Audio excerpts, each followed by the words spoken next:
I'll start by introducing myself. My name is Jeff Chasteen. I am the interim dean here in the College of Computing and Software Engineering at Kennesaw State University. Before we start, I wanted to make a couple of announcements real quick. First, this is being recorded and it will be eventually posted on YouTube, I believe. Second, as you have questions, you can raise your hand. We have the ability to do that in Teams electronically. And then I think we'll probably likely answer questions at the end of the presentation. So tonight we have with us BlackRock, who is one of our sponsors of the Hackathon for Social Good this year. Our first, I guess, point person for BlackRock it's my pleasure to introduce him tonight.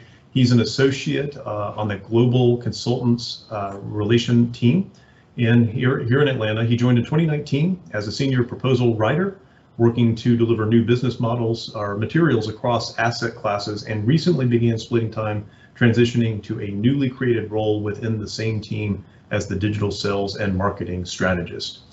Prior to joining BlackRock, Lucas was in account services at a mid-sized agency where he focused on digital strategy, social media planning, and performance reporting.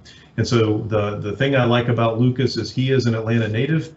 He is also a Kennesaw State University graduated. He graduated in 2013 from the Wellstar College of Health and Human Services. So it's my pleasure to introduce Lucas Pilgrim. Perfect. Thank you, Dean, and hello, everybody. We're excited to be here. As Dean Chasteen mentioned, my name is Lucas, KSU alumni, and proud to represent both KSU and BlackRock. A lot of you have heard from me before. We've had a lot of engagement across the speaker series and the hackathon. But today we're joined by my colleague Aaron, who's a program manager focused on developing core strategy here at the Atlanta iHub, which you'll learn a little bit more about today. And that role includes a lot of the work that we do to kind of help build strong communities that our employees work and live. We're also joined by Stephen Floyd. He's also a KSU alumni, so shout out to KSU again there. And he's on our talent acquisition team focused on technical recruitment, which probably includes many of the Atlanta-based technical roles you all have seen if you've been visiting our website or looked at our kind of a career resources page. And I've given everybody kind of the overview of BlackRock. 8 trillion assets under management, 16,000 employees, 30 different countries where offices are located.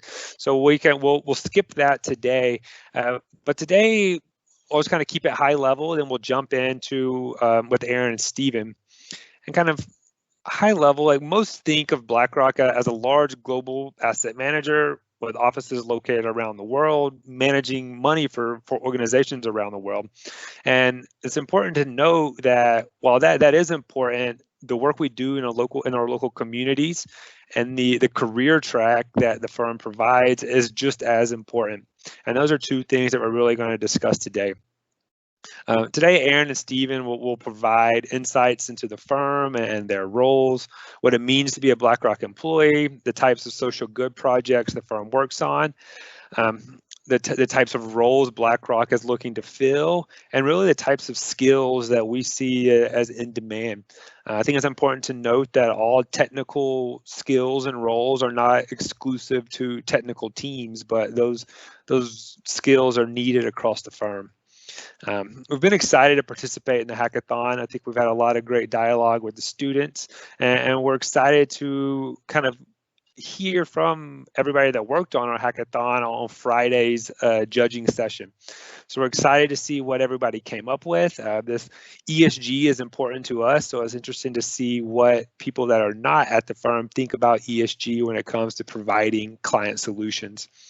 As the hackathon wraps up this week, we encourage you all to kind of stay connected with the firm across social media platforms. I'm a big follower of BlackRock on Instagram, but also check out BlackRock_ENG on Twitter to kind of stay engaged with our engineering team.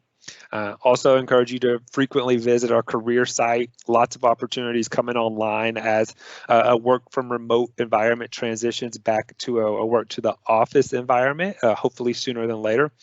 And also just continue to stay on top of our website and our social media, because we're always publishing career opportunities, timely topics, just a range of topics that we think are insightful to everybody, not exclusive to finance. Following today's session, I encourage you guys to reach out on Discord with any follow-up questions. I'll be online this evening as well as tomorrow morning. So if you have any questions following this session, don't hesitate to reach out on Discord.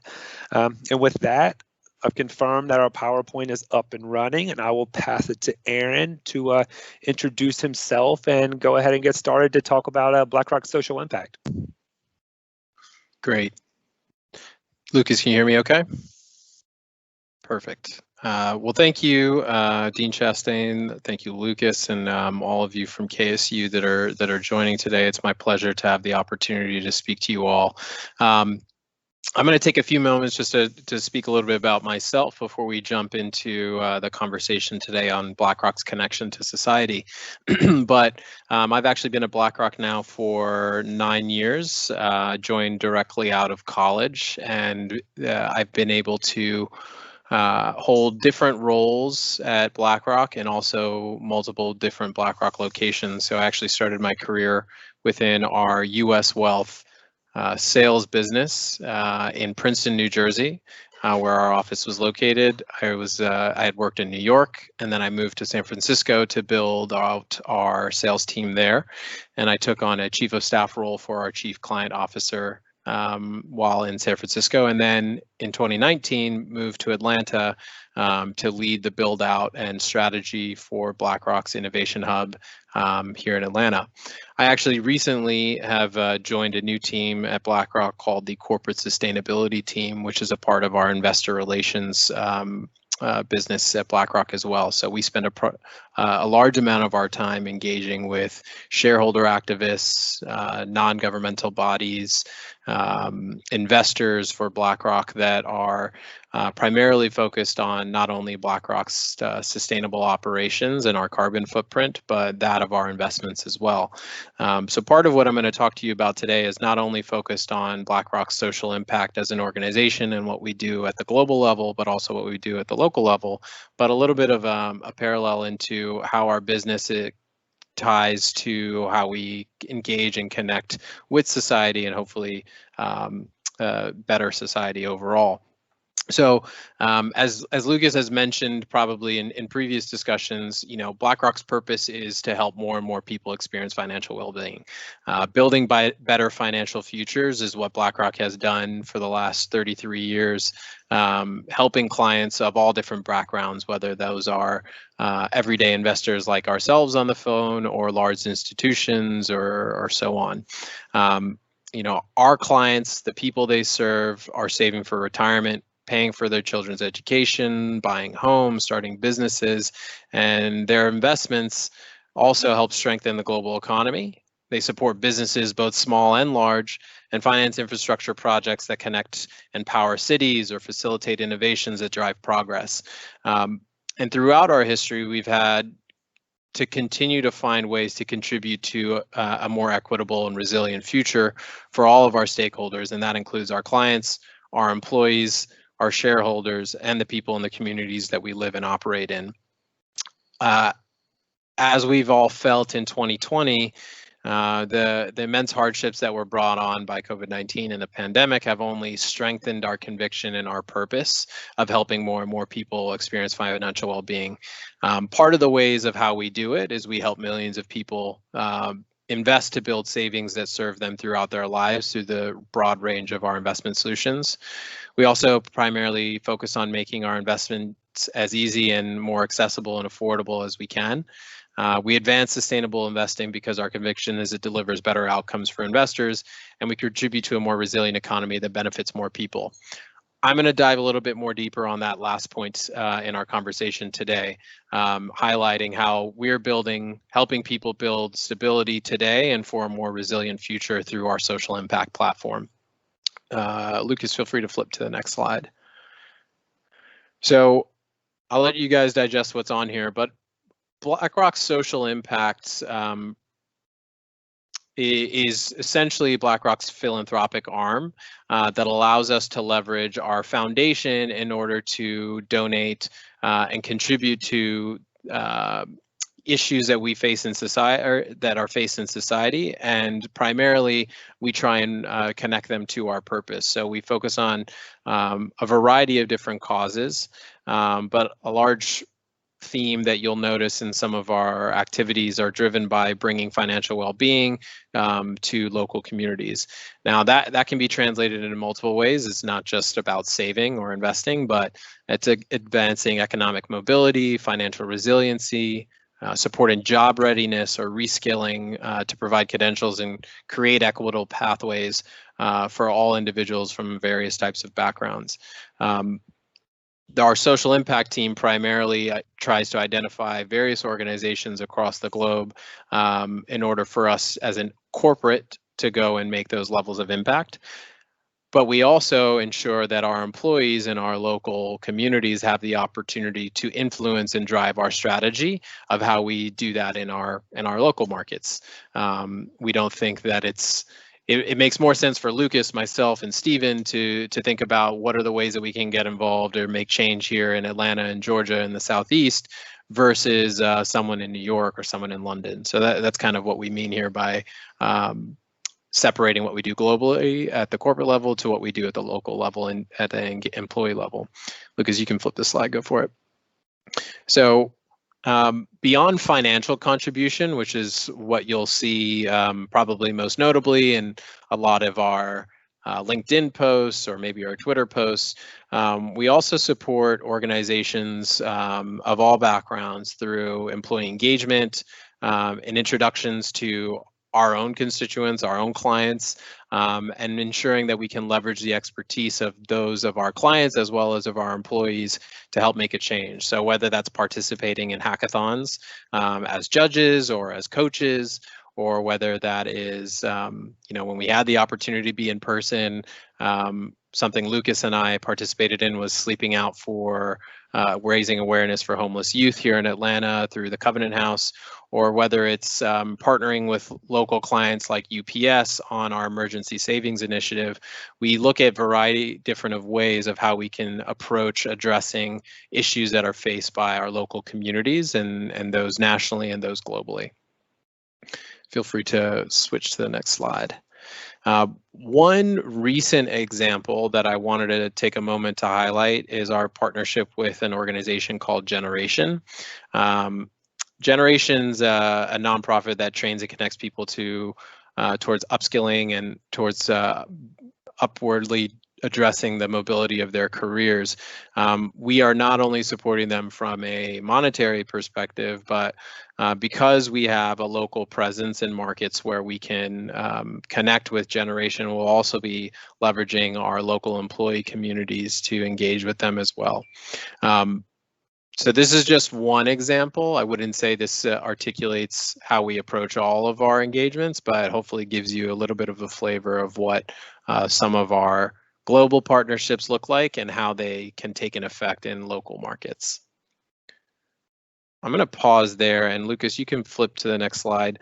I know we have some Q&A, but just in case anyone has a question, I'll just pause for a moment to see if anyone had any questions. Okay, so up on screen, I tried to find some photos of current employees, or at least some employees that had the chance to volunteer on different efforts. But as I mentioned, we don't only just focus on social impact from the corporate level. However, we also empower our employees to be a part of what we call the Gives Network. So the Gives Network is an employee network that we make available and completely voluntary to all employees, where they can have the opportunity and voice to highlight nonprofits or organizations that they're passionate about, bring opportunities for all employees to support, and also hopefully find opportunities for us to volunteer in person for. We actually have Gives committees and representation across 23 different offices across the globe, which we're very proud of, which means that we can have a multiplying effect. So not only can we have an effect of what we do at the global level through our social impact team, but we can also have an impact with something that I could take a part in, or Steven or Lucas or others could take a part in. And I don't know if I have a slide after this. I think I might be wrapped. Yep.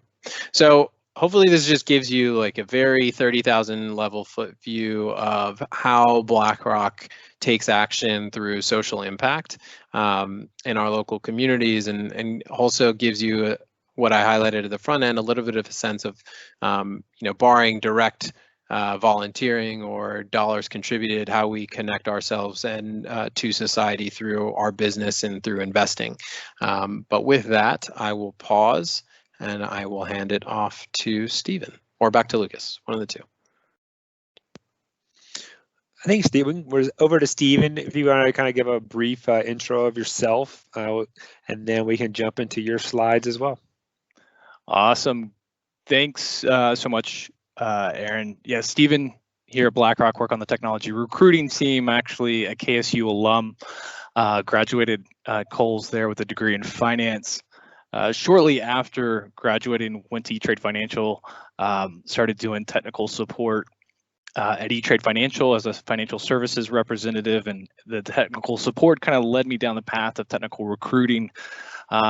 And that's where I've been here at BlackRock, doing technical recruiting. Love building the team here in Atlanta, support a lot of our groups, especially under what we probably know most, which is our Aladdin group. I'll talk a little bit more about it, but we've got over 1,000 developers within our APG, our Aladdin product group today. So a little bit about myself, and excited to talk a little bit about hiring here at BlackRock. So I think it's important to just mention as we start off, we chose BlackRock because of the diversity in people, the culture, the technology, and the universities. We chose BlackRock Atlanta, the office location here, because of those factors. We're constantly looking for individuals who want a career that's challenging, rewarding, constantly evolving. But I think a little bit about our culture, just to kick things off. We're definitely casual. A lot of misrepresentation. I think it used to be old school finance where it's very button up and suited, is not the case anymore. We've gone more casual, and I think a lot of financial companies have also followed suit. Something else to mention, FTO, flexible time off, and what that means is really not a negotiation on like how many weeks of vacation you get. It's really unlimited time off. It's really working with your team to take the time off when needed. Volunteer days, I think that's great. We heard about some of the volunteer opportunities that Aaron mentioned through the social impact partnerships and organizations that we do here at BlackRock. Inclusion and diversity, extremely important for us. I think what that means is really building like an inclusive environment is one that creates a culture of belonging.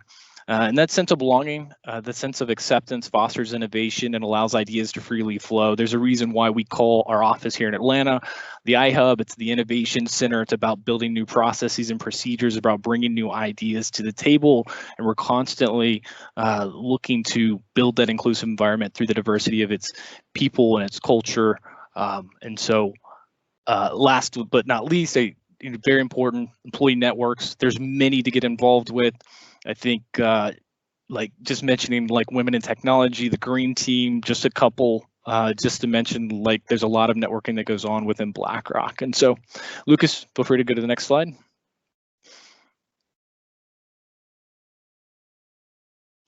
And so this slide, where do you see yourself? This is just a representation. There's a lot of different areas of opportunity for not only interns, campus, students that are looking for internships, or even analysts or associates, or even on the VP level. There's just a whole lot of different opportunities, just to name a few. We've got the analytics and risk, the investment side here at BlackRock. Of course, technology, I think, is where I focus on, and it is very important, and marketing and communication. A lot of different areas. And something to point out too, there's a lot of technology. Of course, we're a technology company, but like even in areas like HR, human resources, we do have technology groups. We have our platforms team within HR that help develop applications to help the recruiting process become more streamlined, improve efficient, make more things efficient. We have even AI roles that takes data and processes data and figures out like where we can improve things as well. So there's a lot of technology, even if it does fall in groups like HR. So Lucas, next slide. All right, so analytics and risk. This is just a slide that represents some of the roles that we do have open. Aladdin Wealth and Technology, this type of role that would partner with clients to help analyze their enterprise risk, build better portfolios, amplify value, deliver those better risk models and that portfolio management to their clients. Financial market advisory, portfolio analytics, risk and quantitative analysis, a lot of those data type roles within technology, and of course quantitative modeling. Very fun to recruit for and help hire for.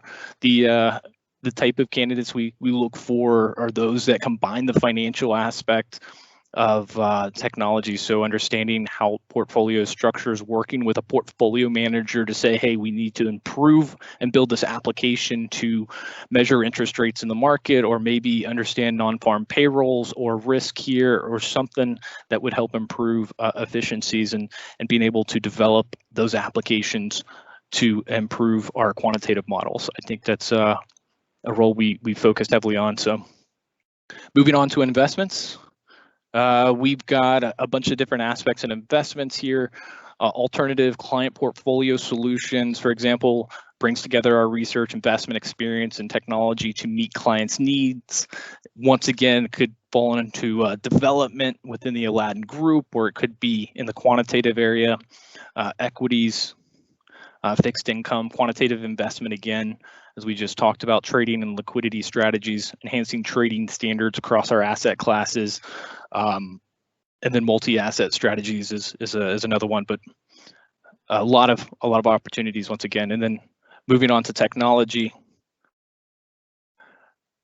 Aladdin client services, portfolio analytics, software engineering. Software engineering is a big one. I just mentioned for our Aladdin team alone, we've got over 1,000 developers building the technology and the products and the services to drive the innovation, and financial services is key, right?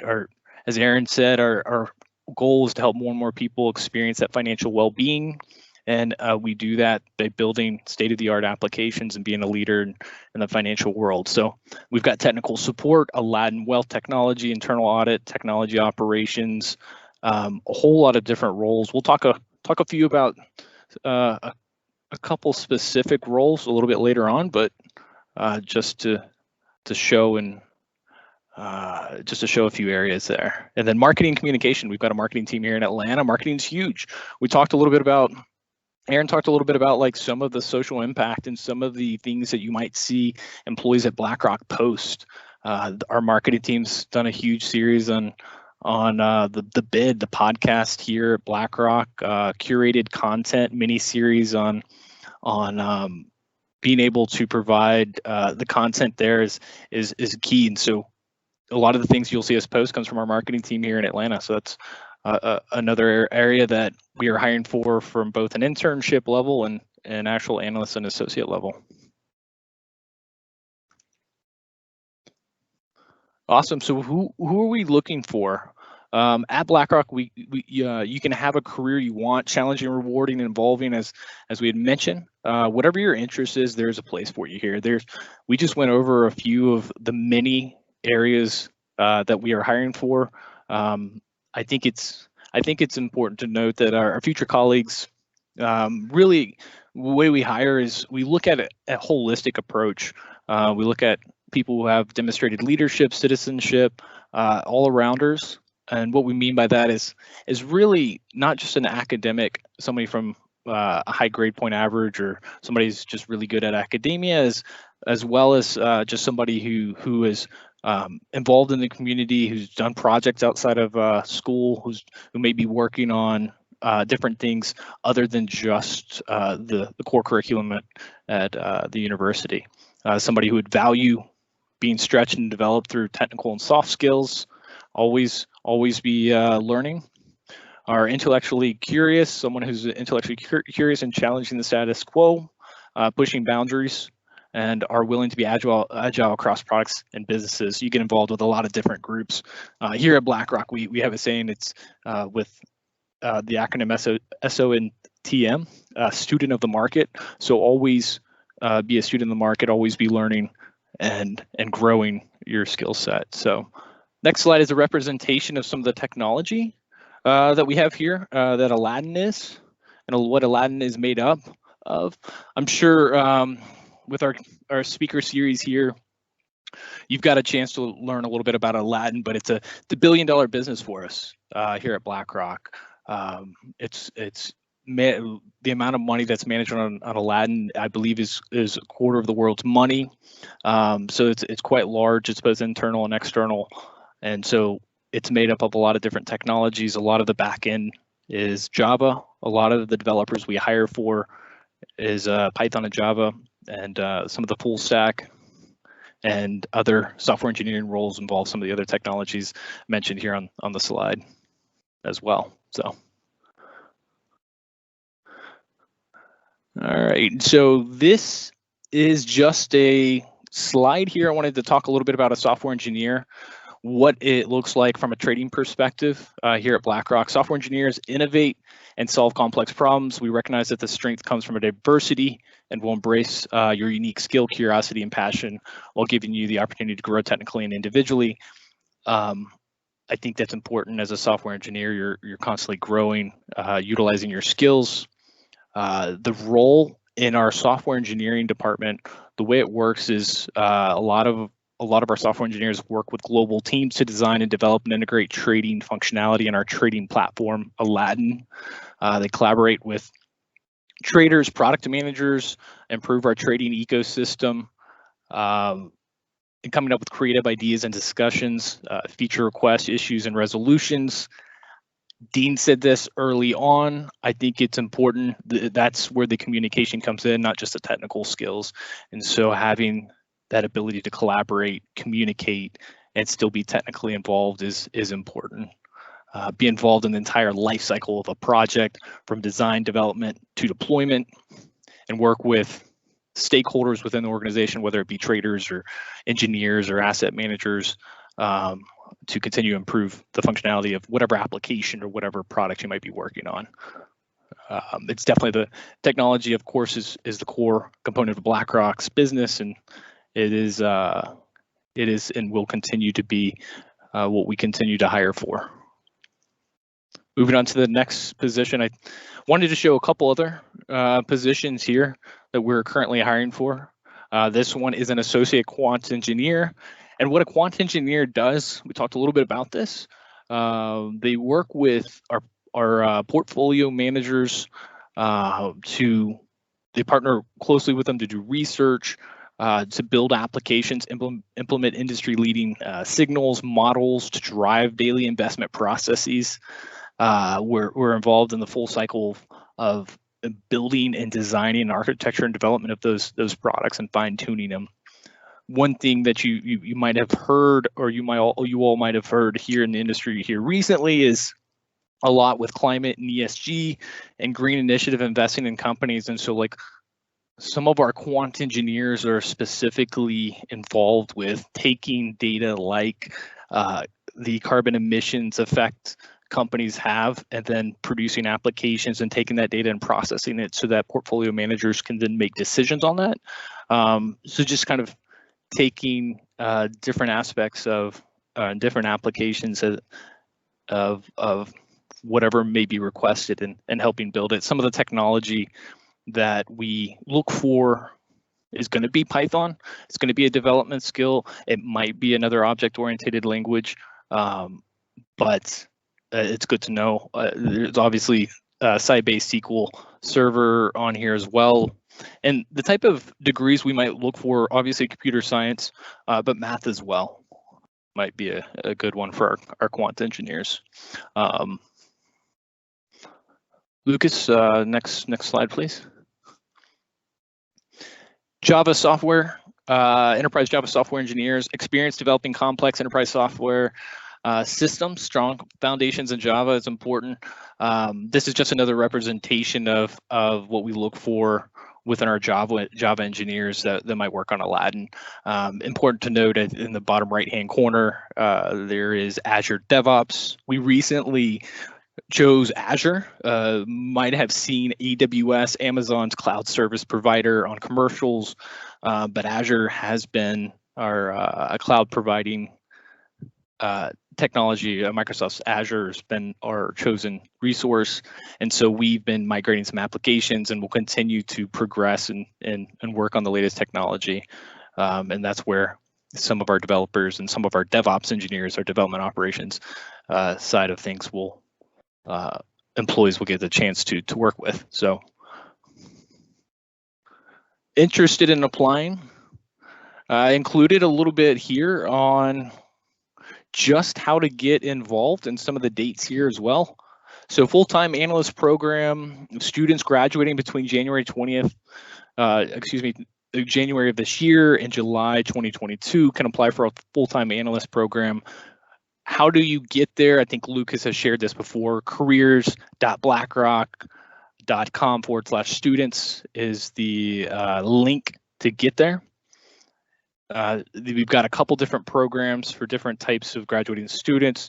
Look, in what I've talked about a little bit with these roles, they don't just, there are plenty of different opportunities for students or for somebody who's maybe graduating with a master's degree or elsewhere. So there's a lot of opportunities, but included a couple different dates here for everybody to take a look at.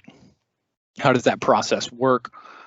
The application process, there's an online application process, and what happens is depending on the role that you're really interested in, whether it's technology or something else, one thing to talk a little bit about is on our technology roles, our development roles, usually we'll send what's called a code test, just to test students' knowledge, just to see how they do, both on the development side. So if it's not on the development side in technology, then you'll be asked to do a virtual cover letter there. Moving on to the final slide, just another representation. Submit your online application, receive a link. Here it is, virtual cover letter or coding assessment for software engineers. You'll have 4 days to complete. It'll be a general coding test assessment. Usually it's done in an IDE called HackerRank. You'll be able to choose your language of choice and then complete it and compile the test itself. So with that being said, that is all I've got.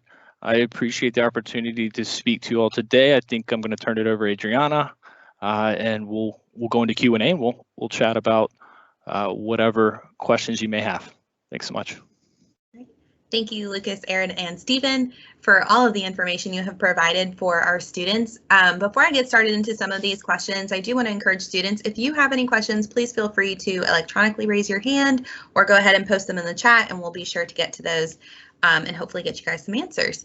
So the first question I have, what impact has COVID-19 and kind of the broader events of 2020 had on the type of social projects that BlackRock invests in and the organizations that the firm chooses to partner with? Yeah, it's a great question. So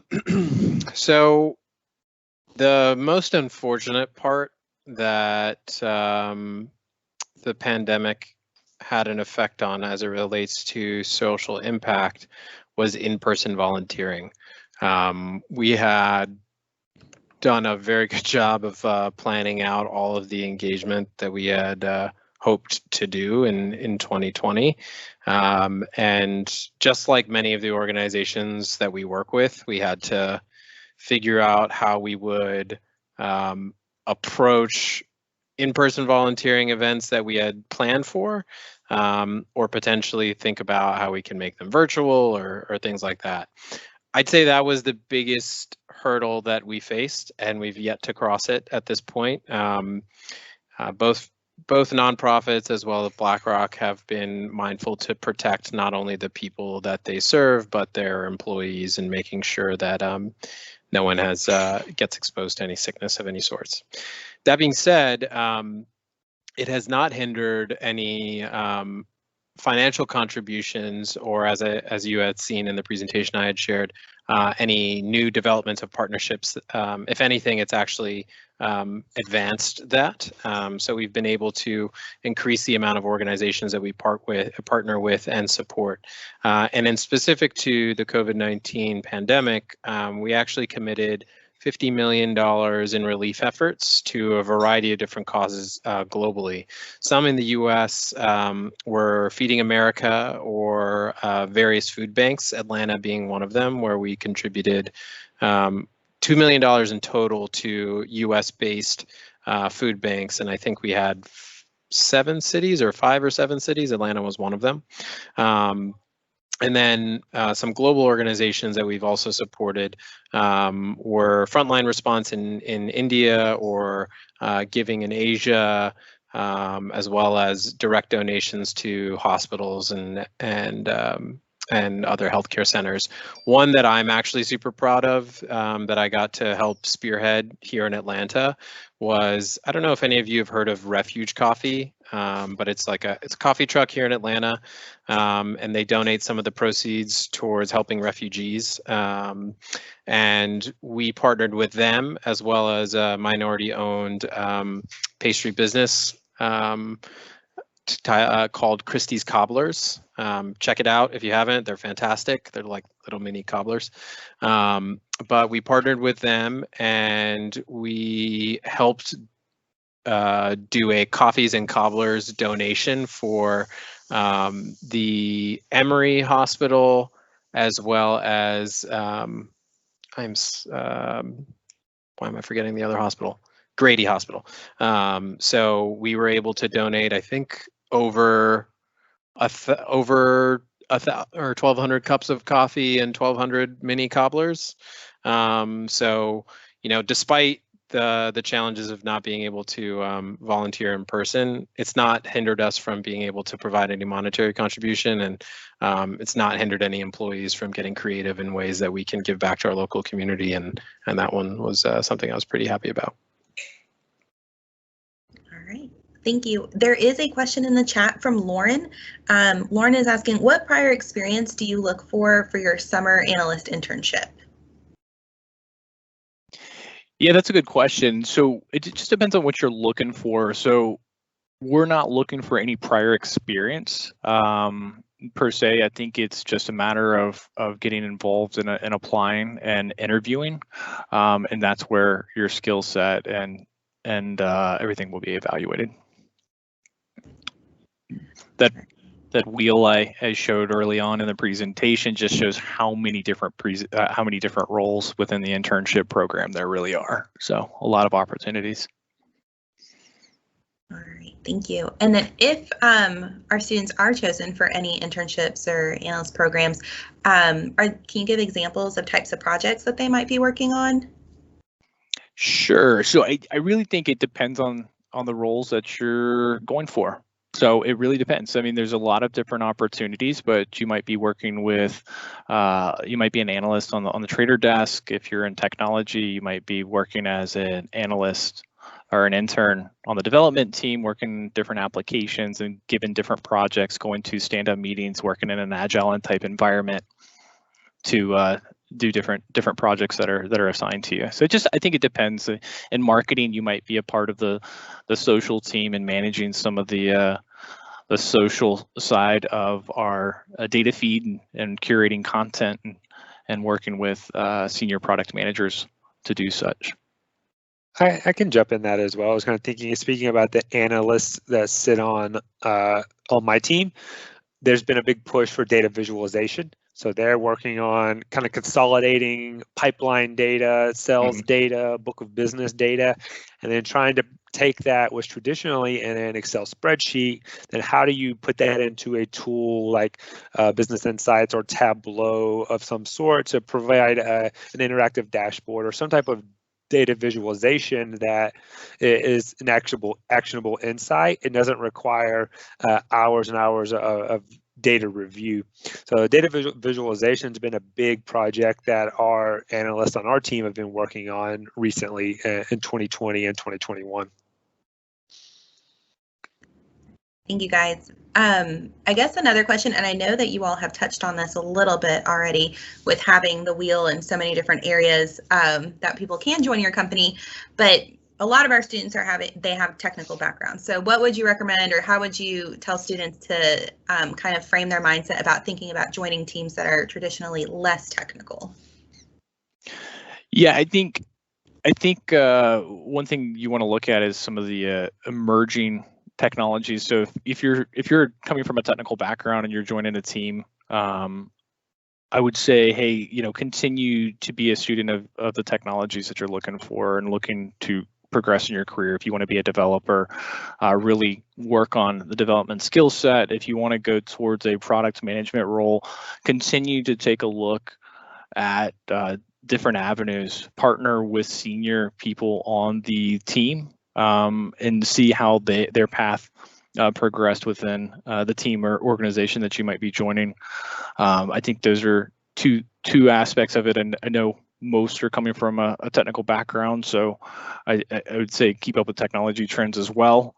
But the communication piece is important there. So, Aaron, I don't know if you want to. Yeah, Adria, can you repeat the question again? I just wanted to see if I heard it correctly, and then happy to respond. Sure, I'll see if I can repeat it the same way. Because a lot of our students have technical backgrounds, how would you encourage them to kind of change their mindset when they're thinking about joining teams that are traditionally less technical? Got it. I would tell you that every organization, including BlackRock, is constantly evolving, and that includes teams that are not traditionally, at face value, technical in nature. I'll highlight one example as like a really good case for this. So BlackRock's fixed income investment team, so our team that focuses on investing in debt, has traditionally focused on developing fundamental research. In the last year since we moved to Atlanta, one of the newest teams that we've created and have installed this home base here in our Atlanta office is a quantitative-based fixed income research team. This is a brand new take on investing for our fixed income business at BlackRock. And it's not that we've not leveraged quantitative data in the past. We do that very thoroughly on our equity book. But a team that's traditionally been focused on fundamental, that hasn't necessarily thought about how the expertise of someone with a technical background can benefit their team, is probably something that exists more often than you'll come across. So what I would say is that just because something in its title doesn't necessarily immediately come across as technical, or maybe the initial opportunity you have is not as technical as you would like it to be, it doesn't mean that you don't have the ability to leverage your skills in order to change the direction of a business. And I would say, in those instances, those are opportunities for you to shine in your career as well. So hopefully that's helpful context. All right, thank you both. And with that, I know, Stephen, you mentioned that it's important to focus on different skills different trends that are emerging. Is there anything from either of you guys, or for any of you guys, if there are specific skill sets that you guys see that are emerging or becoming more and more in demand? I can take that one first. I think when I am looking for individuals or potential employees to join the organization, I think there's always the buzzwords that come up, and I think it's important on the technology side to understand that we're constantly evolving. Technology is constantly doubling at a rapid pace, and so continuing to stay up to date with those technologies. A lot of the cloud technologies, we're seeing a lot of companies traditionally move to cloud. Like BlackRock, we traditionally we do business in over 30 countries. It doesn't make sense from a legal standpoint and a whole bunch of other reasons to do business and have a data center or an operation physical operation in some of these countries that we do business in, but it does make sense to have these applications run in the cloud. And so just understanding how technology is evolving and how we're embracing that, I think from a development standpoint, Go has become a more recent development application. We're continuing to see development in things like Python, but Python development, the development side, and then cloud, I think are a couple technologies I would stay up on some of the trends and some of the things that we're looking for. I don't know if either of my colleagues there want to add something to it as well. I can speak to kind of one thing. And again, I'm not on a very technical team, but one thing that our team has looked to identify internal resources for is automation. How are we taking very manual data-related reporting processes and automating those processes? A lot of times it ties back to some type of Python script that is able to schedule and extract and save it down in a folder based on a defined schedule, and then having a team be able to access that data consistently. So how are we automating very manual data-related process that take a lot of manpower to scrub and filter and do time and time again? But really, if we took the time to define technical requirements and business objectives, it could be a one-time workflow to then allow that employee to focus their skill set somewhere else. So I think the cloud, a buzzword that Steven said, and then for my team, I think another buzzword would be with automation, kind of throwing that in there as well. Yeah, both my colleagues are spot on. I would add in visualization as another item that's coming up more and more, especially within my team. We are, as my colleagues have mentioned, we operate in over 30 plus countries. And when you're trying to measure greenhouse gases or carbon emissions from 30 different or 20 plus different electricity providers or water resource providers, it's not necessarily very easy to aggregate information. So being able to capture that and synthesize it, and then also be able to take it to someone who is not as technically versed as others is an important skill. And this is not a hard skill, but applicability is a very important skill to start to familiarize yourself with. As if you're looking at financial services organizations or asset managers like BlackRock, you want to start to think about how your skills can be applicable to our business beyond just what we're saying here. All right, thank you. And then I know we spoke about the work that BlackRock does in the social impact space. What social impact efforts are you guys most proud of BlackRock for? I can start there. I think there's two for me. I think one is more local. I think we've done a lot of great work with the Covenant House here in Atlanta, which supports teen homelessness.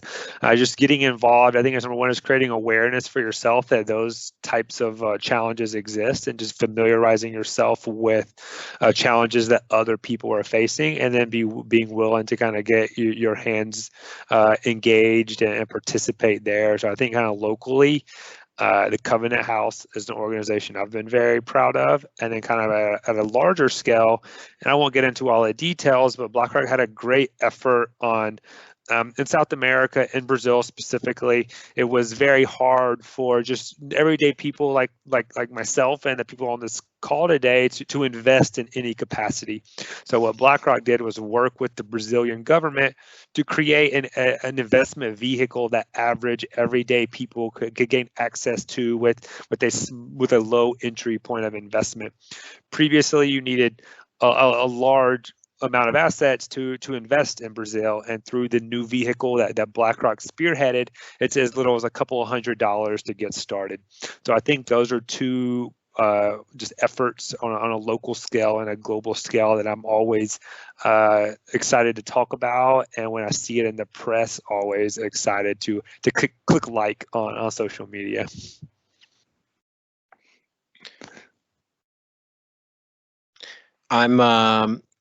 So similarly, I go local and global. Local effort that I was very proud of is over the summer, BlackRock, along with other local Fortune 500 companies, co-authored a letter to legislation in support of the Georgia hate crimes bill, which I don't know if any of you remember that being a topic of conversation over the summertime. But not only that, but over 50% of the employees, actually over 80% of the employees in our Atlanta office location took to a letter writing campaign to write to their own representatives in support of passing the Georgia hate crimes bill, which was passed in 2020. So I was very proud of that.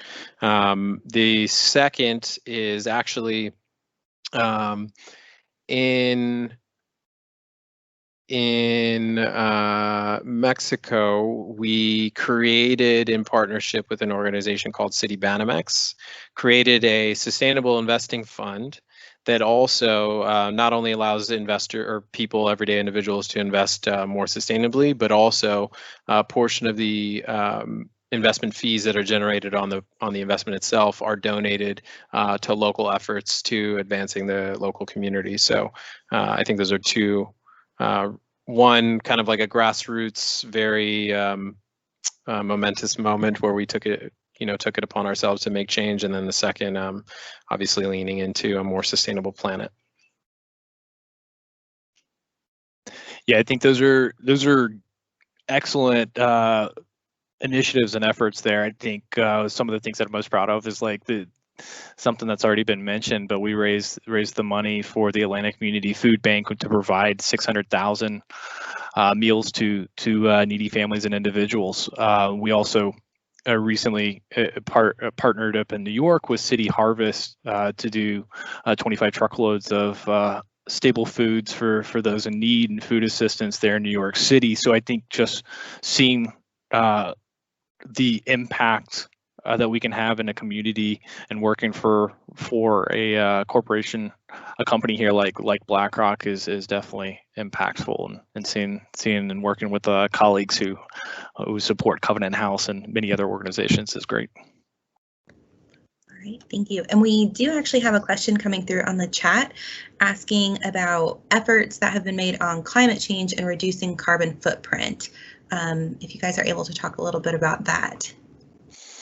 Yeah.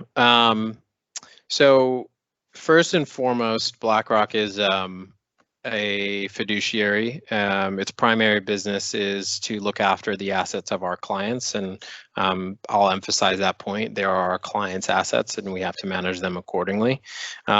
But because we are also a financial services and asset manager, our traditional carbon footprint isn't very large, just based on the nature of our business in comparison to something like a Coca-Cola or a Unilever, or take your pick on production type of facility.